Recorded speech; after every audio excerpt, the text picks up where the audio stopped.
Hello, lovely people.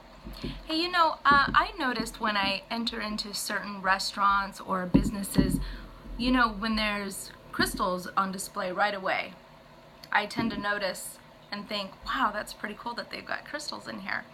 And did you ever wonder maybe what kind of crystals to put in which room of your house? Maybe you only have it in your altar space, but you can have crystals in every room of the house, and it could be for a designated reason, depending on what the intentions you have, for that space are. And so I wanted to share with you some ideas, and these are crystals that are fairly easy to get your hands on. So it's not going to be something where you have to travel great distances or spend a lot of money to get specific crystals for each room. So I wanted to just share just some simple ones with you, and maybe it'll get you thinking, and maybe there's even something else that would work better for you. Maybe you're already using something, and let us know in the comments, because I'd love to hear if you have something different in each room and why you're using it. So first of all, I just want to say that in the living room, in the entryway of your house, smoky quartz is a really great crystal to have there because it helps to transmute any negative energy of anybody coming into your space. The other thing too is I really feel like the living room is a great place for clear quartz. Now it doesn't matter really what shape the clear quartz is in. You can just have a little dish with several tumbled clear quartz, or you can have some clear quartz points, or a generator or a sphere, wouldn't matter. Clear quartz is great no matter what shape that it's in. So that would be for your living room. Now I want to skip kind of over all the other rooms that you would see as you're first walking into the house, and I'd like to start really with the bedroom. And this would be your bedroom space. I feel like rose quartz is a really great stone to have in the bedroom because that's the place where you're going to nurture yourself and your partner in the privacy of your bedroom. And rose quartz is the stone of love. And it's also a very gentle love stone. So you have others that you can use like rhodochrosite or rhodonite.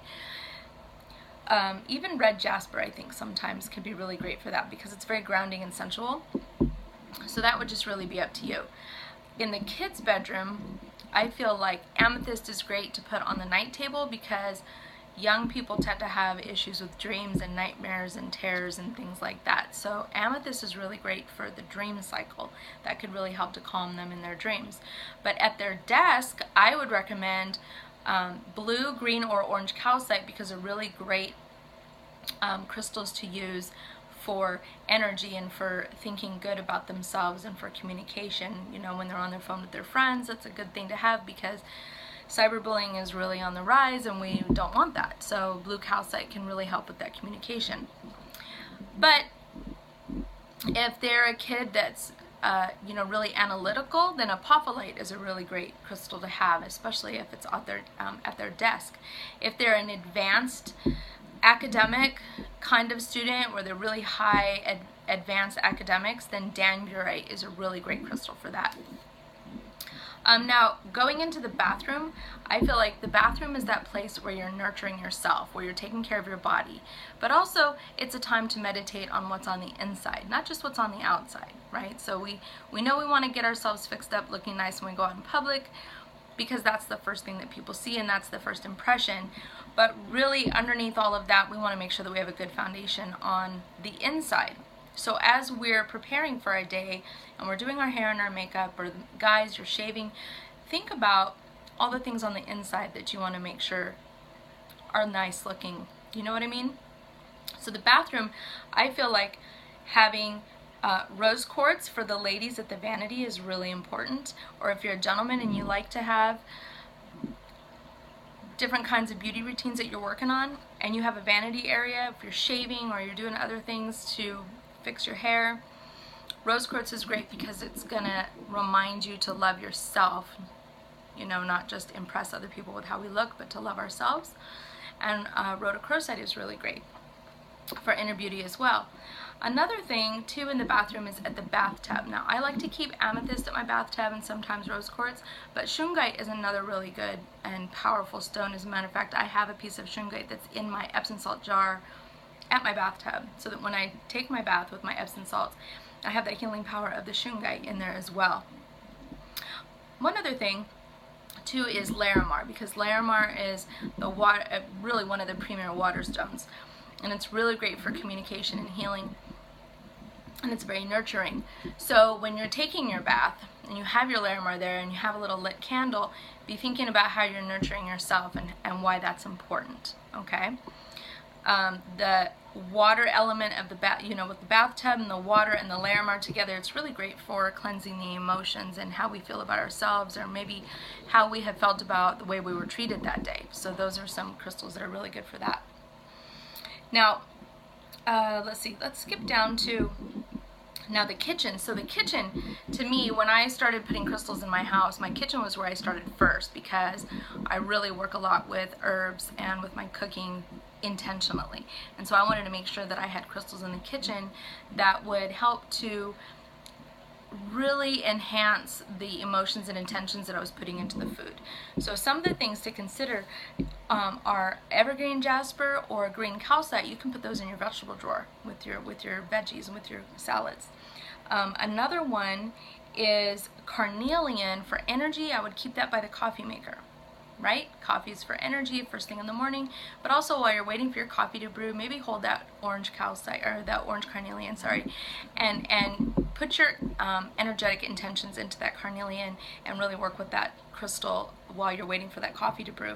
Maybe you'll get to the point where you won't be requiring coffee in the morning, and the calcite, or sorry, again, the carnelian would be really good for you. Since I brought that up twice already by mistake, I'll just listen to my spirit on that one. Orange calcite will work well for that as well, not just carnelian. That's probably why it keeps coming up in my mind. As a centerpiece kind of on the kitchen counter, I would put a clear quartz generator, because that's going to help bring in the focal point there at that space. Like in my kitchen, I have a kitchen counter that's kind of like an island, or more like a peninsula that's kind of sticking out. But that's like the focal point. When people walk in, that's where they see first, is that counter space. So having a crystal generator right there really helps to bring the focus into that space as being sacred, because when you are dining with people and you're cooking for them and you're communing over a meal, that's a really powerful time for healing and nurturing and healing to take place. So a clear quartz generator would be really great there. Another thing that maybe you want to keep in your kitchen is a green apatite. Green apatite is really great for healthy eating. Now, here's the thing too with green apatite, is that it's a fragile stone. So you're not going to want to put it somewhere where it's going to get banged around or anything's going to come up against it. So what you can do is you can have like a little shell. I collect little shells like this. You can have a little shell with green apatite in it and put it in the windowsill right there at your kitchen. Or you can get little serving dishes like this, little condiment dishes, and put some stones in there. You could fill it with tumbled clear quartz and then put a green apatite in the center, or you can even put just plain salt in there and then put a green apatite on top of that as well. Now in your office, this is going to be the place where you want to have success, right? So in your office, have citrine, and I would recommend a citrine sphere. I really love having a citrine sphere at my desk, because it really helps to radiate that successful energy all around. Another one, oh yes, so citrine, if you have a citrine generator and you surround it, make a grid for the 4 directions and all of the cross points, and use peridot or green aventurine with clear quartz points around your citrine, and have the clear quartz points pointing inwards at your generator to help bring that success into your space there in your office. Now, if you have a reading nook, some people have a dedicated reading space or study space, and others might just have a chair in the corner with a little table and a light. It doesn't matter how you have your reading nook set up, whether it's a room or just a corner. That doesn't matter. What matters is that you have a nice quiet place to be able to study and have plenty of light, but maybe consider having blue calcite in that space, because it's great for clear understanding. The other thing too is tiger's eye is really great for study and research, so having a tiger's eye somewhere in that space as well. On the dining room table, I like to have celestite at the dining room table and a quartz generator. Celestite, because celestite is known to be associated with angels, and then the blue is a throat chakra for communication. So I think of angelic communication over the dinner table, and that's a time where everybody's sharing about their day. And it could get heated sometimes depending on what they're discussing. So just have that, you know, there at your dining room table. And then as you come to the table before you eat, just take a moment to remind each other of why that crystal is sitting there at the table, and keep that in the forefront of your minds as you go through your meal, that you're there to be kind to one another, because this is your sacred space as a family. This is when you're going to be sitting together without the distraction of the television. Hopefully your phones are shut off, you know, and usually people aren't knocking at your door at dinner time. And so this is the time where you can be together and help nurture each other and support each other, and hear how their days have gone, and give really good constructive input to help them with the things that they're facing that day.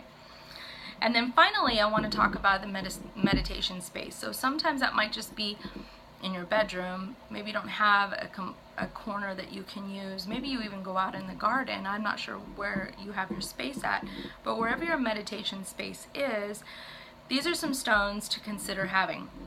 A Herkimer diamond, because it's really great for vision work. A selenite wand for opening and closing a circle when you're meditating.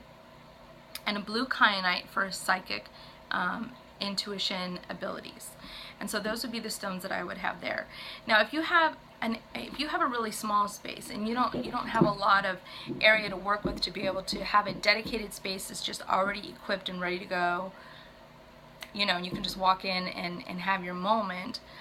Maybe you need to have your crystals in a special basket or a box so that you can grab it out of the drawer or closet, wherever you keep them, and bring them to that space. So if maybe you're alternating between your bedroom one day and then the living room another day because the family's gone and you want to meditate, and then in the garden another day, if you have all your crystals that you have dedicated for that space in a box, then you could just take that box and open it up and take out all the elements that you need. Okay, so these are just some different tips that I wanted to share with you about having crystals in each room of the house.